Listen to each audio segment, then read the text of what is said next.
نبی پاک صلی اللہ علیہ وسلم پر پہلی وحی نازل ہوئی، آپ گھبرائے، پریشان ہوئے، حضرت خدیجہ رضی اللہ تعالی عنہ کے پاس آئے۔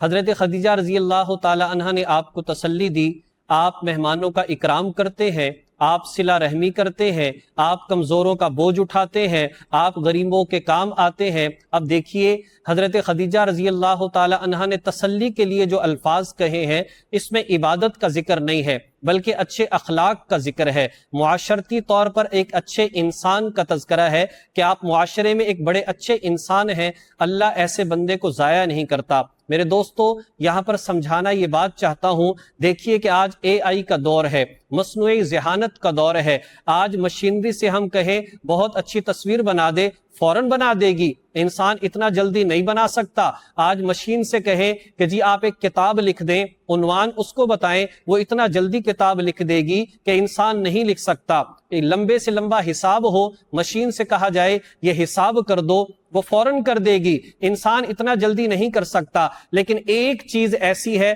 جو مشین کے حصے میں نہیں آئی، اور وہ ہے اخلاق۔ نبی پاک صلی اللہ علیہ وسلم نے فرمایا، تم میں بہترین انسان وہ ہے جس کے اخلاق سب سے اچھے ہیں۔ حضور علیہ السلام نے جو اخلاق ہمیں عطا فرمائے ہیں، دیکھو آج مشین ہے، اس کے سامنے کوئی کھانا ہو، وہ ایثار کے طور پر اپنا کھانا کسی اور کے سامنے نہیں چھوڑ دے گی۔ اسی طریقے سے وہ مشینری ہے، اگر دیکھا جائے وہ کسی کے آنسوؤں کو دیکھ کر اس کا ہاتھ نہیں تھام لے گی، اس کے غم میں شریک نہیں ہو جائے گی۔ یہ اللہ کی ذات نے صرف انسان کو عطا فرمایا۔ انسان ذہین بھی ہو، انسان سارے کام بھی کرے، اگر حضور علیہ السلام کی سیرت، حضور علیہ السلام کے اخلاق اس کی زندگی میں ہو، پھر یہ بہترین انسان بنتا ہے جو معاشرے کے اندر کامیاب ہوتا ہے۔